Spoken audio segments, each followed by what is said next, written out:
Aleluia. Glória a Deus.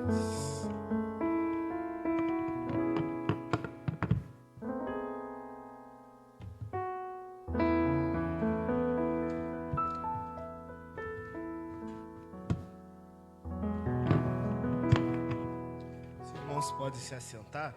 Eu quero aproveitar para chamar o pessoal que está aí no cantinho, vir um pouquinho para cá também, que aí a gente fica mais juntinho aqui, fica mais confortável, né? Irmãos, que alegria foi a nossa programação hoje pela manhã.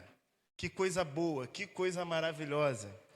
E essa noite não está sendo diferente. E confesso para vocês que eu estou muito feliz, porque hoje eu tenho motivo, além de cultuar ao Senhor, eu tenho mais um motivo para ficar muito feliz, né? Flamengo ganhou do Vasco, amém? Aleluia! Mas é bom demais estar aqui com os irmãos para celebrarmos mais um domingo à noite. A nossa igreja está com uma série de mensagens falando, faz de novo, Senhor. E é sobre isso que eu quero conversar com vocês nessa noite. Eu prometo que eu não vou ser muito longo, né? Muito extenso, porque o pessoal que me conhece sabe que eu falo muito, então se deixar eu falando, isso daqui vai virar vigília, irmãos. Mas eu prometo que eu vou ser muito rápido. E desde já eu peço para que os amados irmãos abram suas Bíblias no Evangelho segundo Lucas. Evangelho segundo Lucas, capítulo 5. Ou acesse seu celular, seu smartphone, seu iPhone. Aqueles que já encontraram, dá um amém bem forte aí para mim. Agora, irmãos, eu vou falar um negócio para vocês. A irmã Raquel está esperando vocês na EBD domingo de manhã. Obrigado, minha irmã. Lucas, capítulo 5, do versículo 1 e diante. Quem já achou, dá um amém aí? Eu gostei de ver, irmãos. Diz assim a palavra de Deus. Certo dia, Jesus estava perto ao lago de Genezaré. Uma multidão o comprimia de todos os lados para ouvir a palavra de Deus. Viu à beira do lago 2 barcos, deixados ali perto dos pescadores, que estavam lavando suas redes. Ao versículo 3 vai dizer assim: entrou um dos barcos, e um dos que pertenciam a Simão, e pediu que afastasse um pouco da praia. Então sentou-se do barco e ensinava ao povo. Tendo acabado de falar, disse a Simão: vá para onde as águas são mais profundas, e a todos lancem as redes para a pesca. Simão respondeu: mestre, esforçamo-nos a noite inteira e não pegamos nada. Mas porque és tu quem está dizendo, vou lançar as redes. Versículo 6 vai dizer assim: quando fizeram, pegaram tal quantidade de peixes, que as redes começaram a rasgar-se. Aí o 7 diz: então fizeram sinais aos seus companheiros no outro barco, para que viessem ajudá-los, e eles vieram e encheram ambos os barcos, a ponto que os barcos vieram a pique, estavam quase chegando a pique. Vamos orar mais uma vez?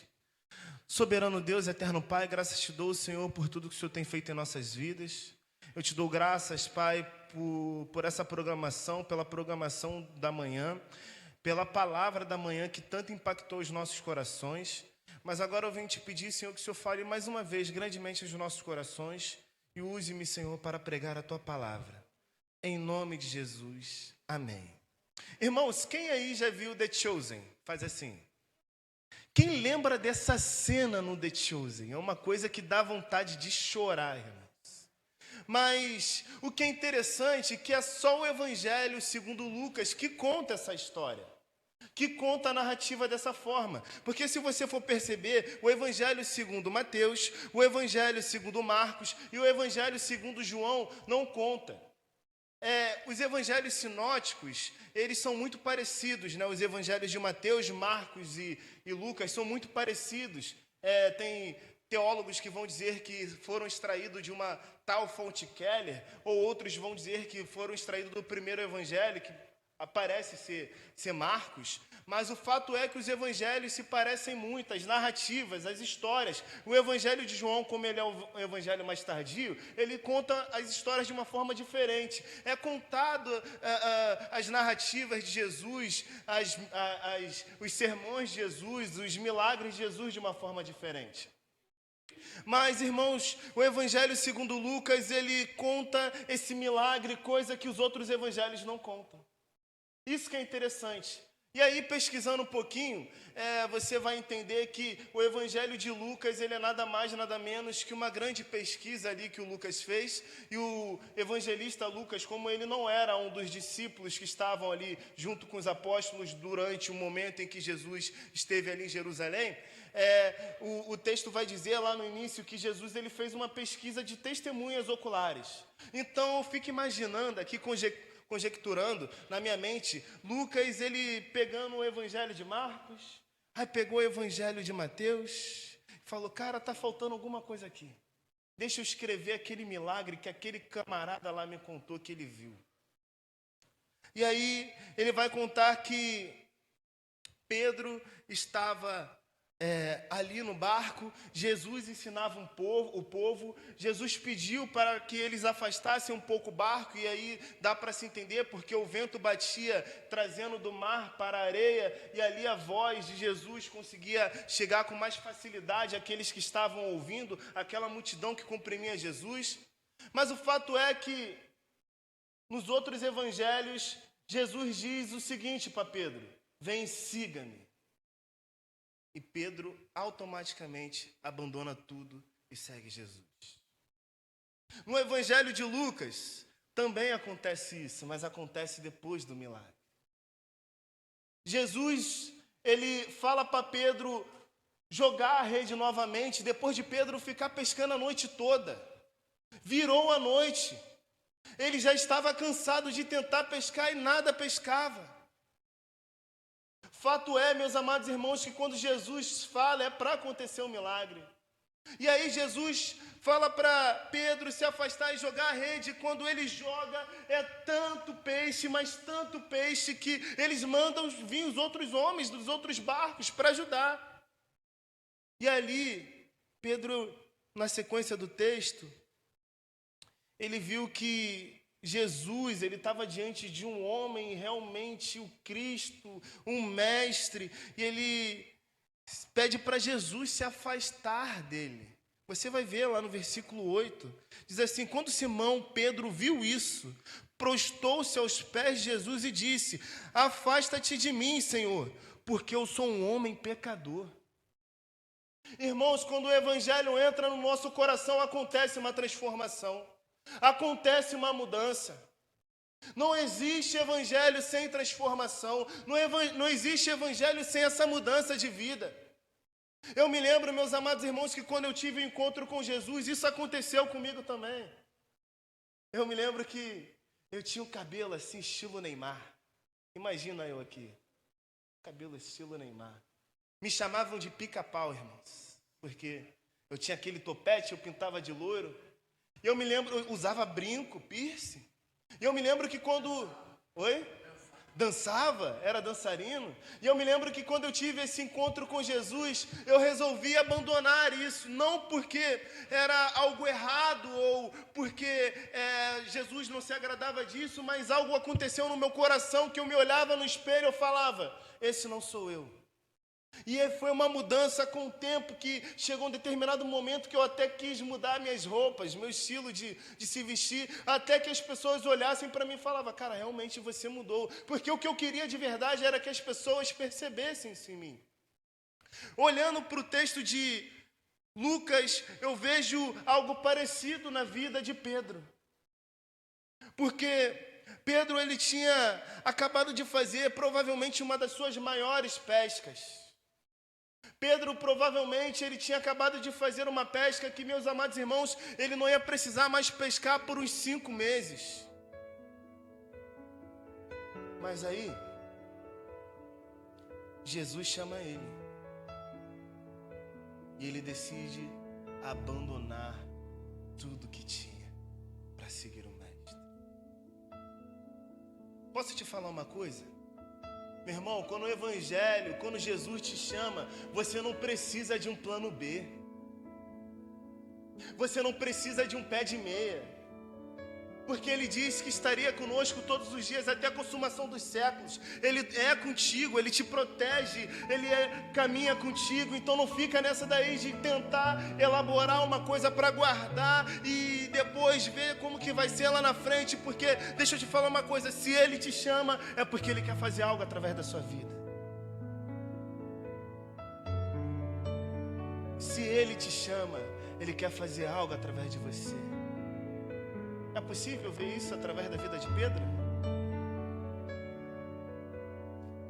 Irmãos, quando eu vejo também a vida de Pedro, eu vejo que Pedro era homem, gente, como qualquer um de nós. E cá entre nós, é lindo perceber isso através da palavra de Deus, não é verdade? A palavra de Deus você vai ver de Gênesis, Apocalipse. Gente, Abraão mentiu. Noé era gente. Moisés era gente. Moisés não feriu lá a pedra. Dizem que Moisés foi o primeiro baterista da história.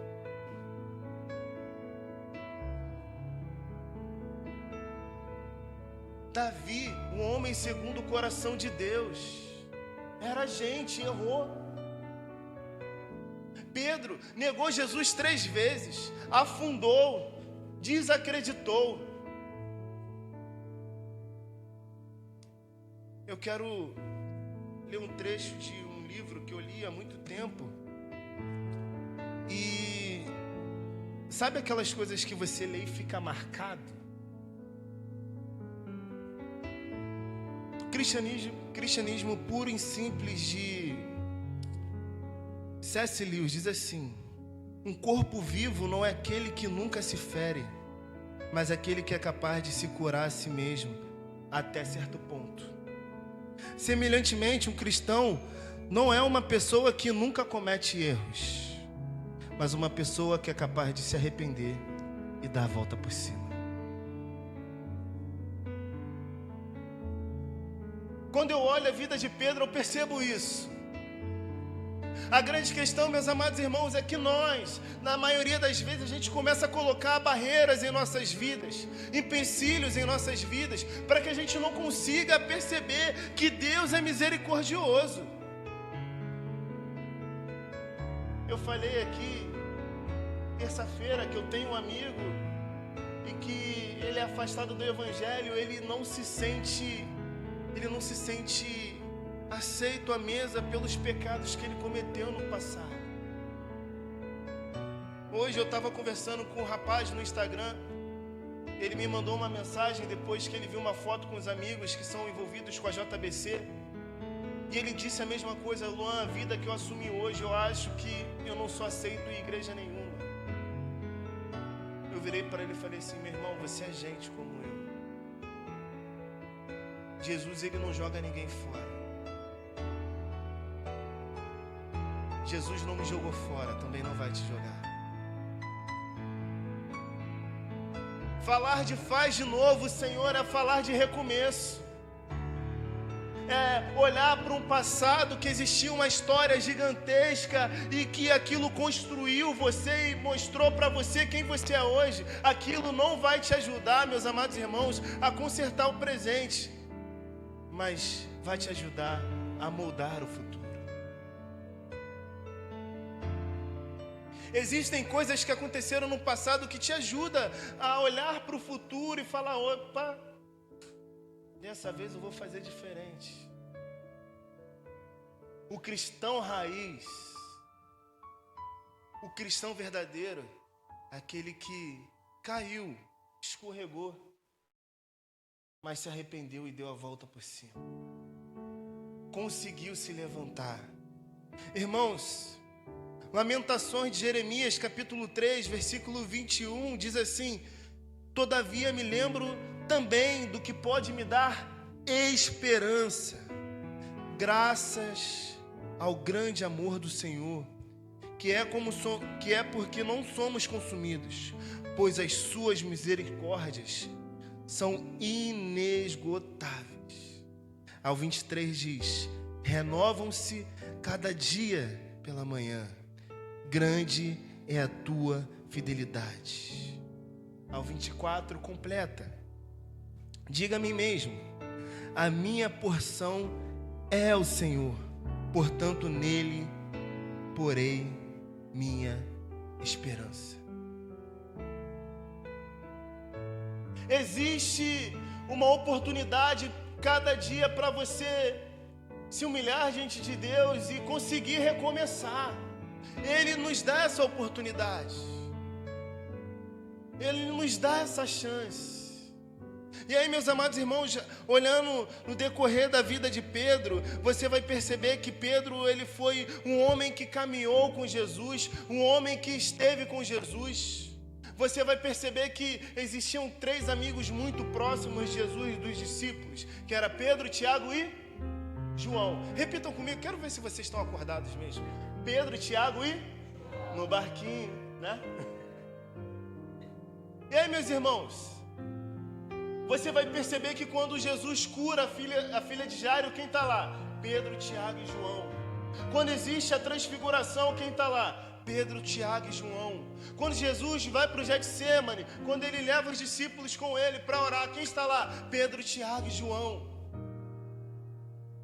Mas aí quando Jesus está lá na sua condenação, está sendo crucificado, qual era o discípulo que estava lá? Só João. Todos sumiram, todos fugiram.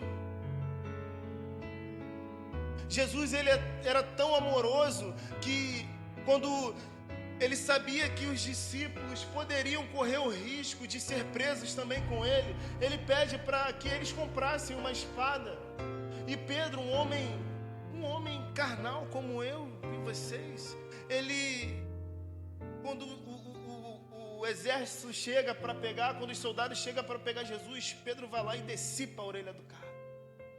Jesus fala: calma, não é assim. E engraçado que naquele momento Pedro estava tão perto de Jesus, queria tanto proteger Jesus, que quando Jesus é preso, todo mundo sai correndo. E aí, meus irmãos, dando uma caminhada na história, você vai ver que Jesus, ele tinha falado para Pedro que ele negaria Jesus 3 vezes antes do cantar do galo. E aí Pedro vai seguindo, e Pedro vai seguindo ali Jesus, olhando de longe. Tem uma fogueira, um monte de gente está próximo. Jesus é condenado. E Pedro andava tanto com Jesus, tinha tanto vida com Jesus, caminhava tanto com Jesus, meus irmãos, que as pessoas olhavam para ele e falavam: cara, você não é um seguidor dele, você é um discípulo.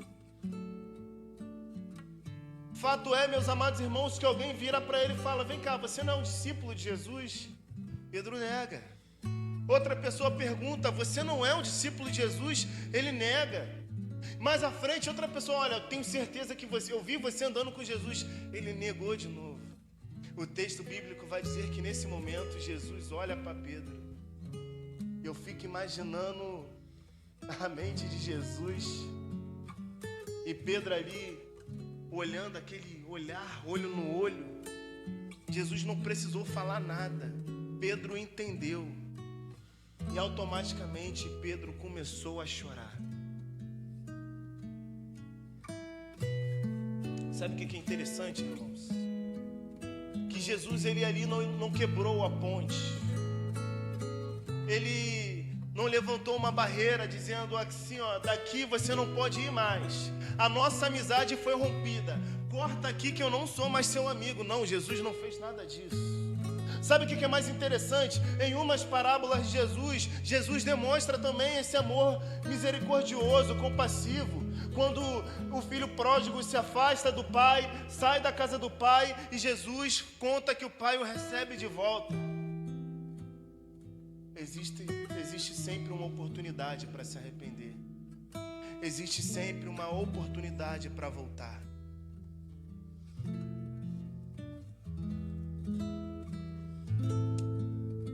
interessante, irmãos, é que Pedro ele continua na caminhada.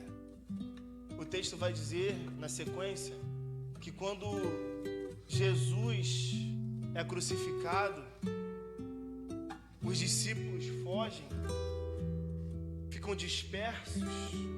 Você vai perceber que lá em Mateus não, no Evangelho de Lucas, lá no finalzinho, os discípulos de Emaús, que nós falamos tanto a respeito da mesa, falamos tanto dos discípulos de Emaús, eles estão ali meio que sem chão, caminhando. E Jesus se aproxima sem com que eles percebessem e fala: você não está sabendo? O profeta, que era muito bom em palavras, fazia muitos sinais, morreu, mataram ele. Ou seja, eles tinham até esquecido da promessa que Jesus tinha feito. Eles tinham esquecido que existia uma oportunidade para voltar, porque essa era a mensagem de Jesus: arrependam-se e volte-se para Deus.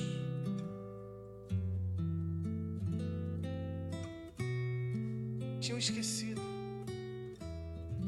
Mas sabe qual é o maior sinal de que Jesus, ele perdoa a gente? Sabe qual é o maior sinal de que Jesus, ele perdoou aqueles discípulos? É que Jesus come com eles. Isso para o judeu tem um significado muito grande. Se você for parar para analisar nos evangelhos, os fariseus ficavam indignados porque Jesus se assentava para comer com pecadores. E ali Jesus, o texto vai dizer que Jesus come o pão, parte o peixe. Misericórdia de Deus. Agora eu peço para que vocês abram suas Bíblias. Lá no Evangelho segundo João. Evangelho segundo João, capítulo 21, lá no finalzinho.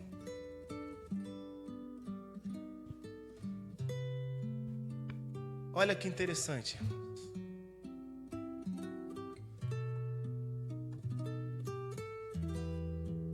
Versículo 1 do capítulo 21 diz assim: depois disso, Jesus apareceu novamente a seus discípulos, à margem do mar de Tiberíades. Foi assim, estavam juntos Simão e Pedro, Tomé, chamado Dídimo, Natanael de Canaã e os filhos de Zebedeu. E Pedro virou para os discípulos e disse assim: vou pescar. Eles disseram: nós vamos com você. E eles entraram no barco, mas naquela noite não pegaram nada. Olha a história se repetindo, irmãos. Versículo 4. Ao amanhecer, Jesus estava na praia, mas os discípulos não o reconheceram. Ele lhe perguntou: filhos, vocês têm algo para comer? Eles responderam que não. E ele disse: lancem a rede ao lado direito do barco e vocês encontrarão. Eles lançaram e não conseguiam recolher a rede, tal era a quantidade de peixe. O discípulo a quem Jesus amava disse-lhe a Pedro: é o Senhor. Simão Pedro ouviu dizer isso e vestiu sua capa, pois havia tirado, e lançou-se ao mar. Ao versículo 8 diz: os outros discípulos vieram no barco arrastando a rede cheia de peixe. E aí você já conhece o decorrer da história. E aí, irmãos, o que é interessante aqui no capítulo 21? O interessante é que nesse momento Pedro, ele não questiona. Ele não vira e fala assim para aquele homem que ele não conhecia: olha, a gente ficou pescando a noite toda e não pegamos nada. Pô, cara, você não sabe o que você está falando. Eu tenho 50 anos de pesca, a gente não conseguiu pescar nada. Mano, não vem com essa história de novo, não. Pedro falou alguma coisa disso? O que eles fizeram? Lançaram a rede. Sabe por quê, irmãos? Aquele que tem experiência com Deus sabe quando Deus está falando. Vocês entenderam? Se você tem experiência com Deus, se você está acostumado a ouvir o Espírito Santo falar ao seu coração, quando Ele falar, você vai entender. Vou contar uma história para vocês. Eu contei essa história lá no culto que eu preguei ontem. Estava eu com Maia num domingo. E aí, meus amados irmãos, eu sempre estou separando R$20, R$10 para fazer oferta aqui na igreja. E aí, sempre preparo ali o Pix, né? E faço. Só que nesse domingo eu estava com pouco dinheiro. E eu falei assim, acho que Deus não vai ficar chateado se eu não fizer o Pix hoje, não. Eu vou guardar um dinheirinho para sair com a minha filha, para comer alguma coisa com ela. E é isso, vou fazer isso. Só que, meus amados irmãos, não sei se vocês perceberam, hoje eu cheguei um pouquinho atrasado, porque quando eu deixo para sair em cima da hora, eu sempre me atraso. Por isso eu saio muito antes. E nesse dia, eu saí muito antes de casa, eu cheguei aqui, estava fechado. Então, vocês sabem muito bem que ali do lado tem uma padaria, né? Então, eu fui até lá com a minha filha. A gente sentou lá. Eu comprei um pão de queijo para ela, que ela ama pão de queijo. Eu comprei um salgado para mim. Eu tô comendo, tomando um cafezinho. E eu queria curtir ali um momento com a minha filha.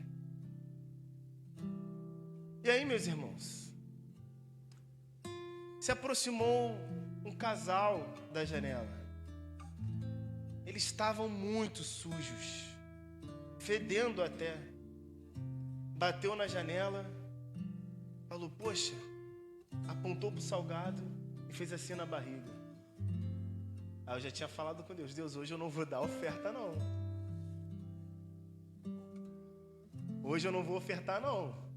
Vou guardar o dinheiro aqui e vou curtir com a minha filha. Vou levar ela pro parque. Vou guardar dinheiro para me cortar o cabelo. Juntar para ir no jogo do Mengão. E aí, meus irmãos, apareceu lá os dois camaradas, bateram e falaram que estava com fome. E aí, humanamente falando, naquele momento eu virei e falei assim, poxa cara, tô aqui com a minha filha, eu não vou dar dinheiro para vocês não. Tipo, humanamente falando, vai trabalhar. Só que aí minha filha ficou olhando para mim com o olhão arregalado desse tamanho. Quem conhece a Maia sabe que a Maia é muito, né, espontânea. Fez 6 aninhos agora. E aí ela ficou assim, olhando assim, assustada. E eu senti Deus falar comigo através do olhar da Maia. E aí aquilo me moveu. Eu falei, caramba, eu preciso fazer alguma coisa, né? Tá bom, Senhor, entendi. Levantei. Fui lá naquela paradinha que fica os salgados, escolhi aquele pastelão top. Aquele que tem ovo, que tem presunto, que tem queijo, que tem tudo que tem direito. Carne moída, aquela coisa maravilhosa. Os gordinhos entendem do que eu estou falando. E aí, separei 2 guaravitas, coloquei na bolsa e fui com a minha filha entregar para eles. Cara, eu nunca vi uma pessoa tão feliz. E foi aí que eu lembrei que a dor da fome é uma das maiores dores que existe. Só quem sentiu fome um dia sabe o que é isso. E aí eles saíram muito felizes dali. Eu sentei, falei, tudo bem, Senhor. Eu entendi sua mensagem. Voltei a comer com a minha filha. A gente terminou de comer, me levantei para ir pagar a conta. Quando eu tô no caixa, me passa um outro rapaz, sujo, pior do que aqueles dois que me encontraram antes. E a moça do caixa até falou assim, esse tá com fome de verdade.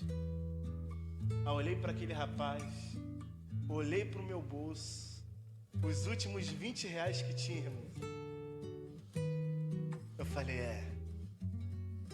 vai lá eu, volto, escolho o melhor salgado, pego o Guaravita mais gelado, entreguei para ele. O homem estava com tanta fome, meus irmãos, que eu saí logo depois dele.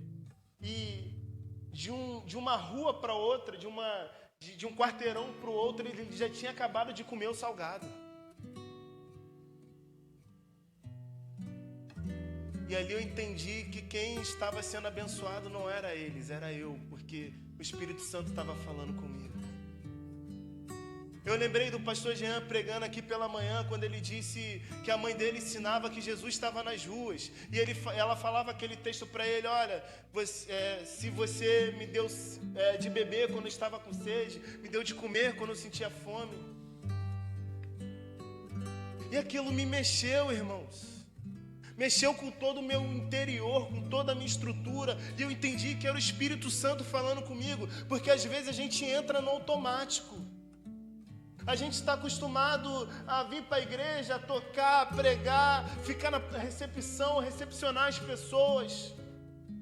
Mas a gente esquece que isso daqui é só uma parte do que é ser igreja. Ser igreja é ser lá fora.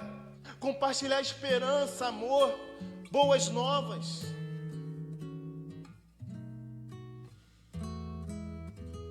E ali eu entendi que era o renovar do Espírito Santo no meu coração. Era Ele fazendo de novo. Coisas que eu sentia lá no início. Sabe aquele queimar no coração que você tem prazer em estar envolvido com as coisas do Senhor, que você tem prazer em falar de Jesus para todo mundo. As pessoas falam, você acha até que está chato. Quando eu era um novo convertido, meus irmãos, eu falava de Jesus para todo mundo, no ônibus, no metrô. Sabe aquele camarada que está com CC no ônibus? Aquele camarada que para assim, você fala misericórdia. Eu tinha vontade de oferecer um Rexona e falar de Jesus para aquele camarada. De tanta vontade, meus amados irmãos, que eu tinha de falar de Jesus. Mas com o passar do tempo, essa vontade foi se esfriando. Eu fui entrando no automático. E aí o Espírito Santo de Deus fala com a gente o tempo todo para a gente renovar pensamento, coração. Quando você olha o capítulo 2 de Apocalipse, a carta escrita aos Efésios, você vai perceber, meus amados irmãos, que eles perderam o amor, perderam o primeiro amor. Era uma igreja que fazia de tudo. Era uma igreja que confrontava os falsos profetas. Era uma igreja que fazia missões. Era uma igreja que dizimava. Era uma igreja que operava. Era uma igreja que tinha um grande pregador, mas eles tinham perdido o sentido. Por que eu faço o que eu faço? Eu não sei. Eu só sei que eu faço. Onde está o amor? Não sei. Só sei que eu faço. As coisas já estavam no automático. Aqui eu entendo que os discípulos estavam caminhando há tanto tempo com Jesus que esqueceram até a mensagem dele. Jesus morreu, mas ele disse que iria voltar, mas os discípulos ficaram sem chão. E aí, irmãos, Pedro ele percebe que tem a oportunidade de abraçar a segunda chance de Jesus. O texto vai dizer que ele se lança ao mar, vai nadando, se prostra diante de Jesus, Jesus come com ele, Jesus novamente falando, ele não quebrou a ponte, ele estava com eles ali.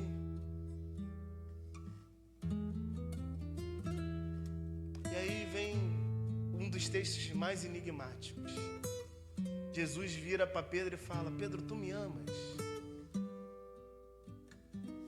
Eu te amo, Senhor. Ué, tu acha que eu não te amo? Ué. Aí, vamos jogar pro grego. Pedro, tu me filéu? Tu é meu parceiro, meu brother? Tu caminha comigo. E aí eu entendo que o coração de Pedro já está tão quebrantado desde as últimas vezes, dos vacilos que ele deu, que aqui Pedro já está começando a ser o cara mais verdadeiro. E aí Pedro já começa a ficar, poxa Jesus, eu te amo. Aí vem a terceira. Pedro, tu me agapa. Tu me ama ao ponto de morrer por mim. Tu me ama ao ponto de sofrer perseguição por minha causa. Ô Senhor, tu conheces o íntimo do meu coração. A mudança ali já começa a acontecer. A transformação ali já começa a acontecer. Os historiadores vão dizer que Pedro, ele foi um grande líder do evangelho, e ele é o cara que, quando ele foi morto, ele foi crucificado, e ele escolheu ser crucificado de cabeça para baixo, porque ele se sentia indigno de morrer como o Senhor. Que homem se tornou Pedro? Que homem! Quantas pessoas não foram abençoadas através da vida dele? O evangelho, as narrativas de Atos vai dizer que em uma pregação se converteram mais de 3.000 pessoas. Vocês estão entendendo o que eu estou falando? A gente fala, faz de novo, Senhor, faz de novo, Senhor, faz de novo. Mas as misericórdias do Senhor se renovam todos os dias pela manhã. Quando a gente acorda, as misericórdias do Senhor já se renovaram. O que a gente tem que fazer é abraçar a oportunidade que Ele nos dá. Ele nos dá as oportunidades. Igreja, tem gente nova chegando aqui. Vamos abraçar as oportunidades.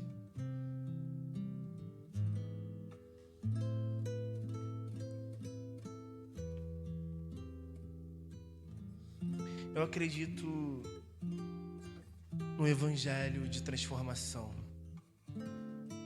Eu acredito no evangelho de cura. Eu acredito no evangelho de misericórdia. Eu acredito no evangelho, meus amados irmãos, que traz vida onde existia morte. Eu acredito no evangelho que traz cor onde só existia o preto e branco. É esse o evangelho que eu acredito. Você acredita também? Faz de novo, Senhor. Ele está falando pra gente. Eu quero fazer de novo. Você quer abraçar o novo? Você quer abraçar o novo? Você quer abraçar essa oportunidade que Ele nos dá todos os dias? Quantas vezes a gente pediu para aprender a perdoar, mas quando vem aquela pessoa que tanto nos feriu, a gente fala, não vou perdoar, não aceito de novo na nossa vida. Quantas vezes a gente tem a chance de fazer diferente, mas o nosso humanismo fala mais alto. Faz de novo, Senhor. Ele sempre está nos dando as oportunidades. Basta a gente abraçar. Vamos orar? Soberano Deus, eterno Pai, graças te dou, Senhor, por tudo que o Senhor tem feito em nossas vidas. Obrigado, Pai, pela ministração da Tua palavra, que é rica, Pai. Muito obrigado pela Tua palavra, Senhor. Muito obrigado, Pai, porque Tu és bom.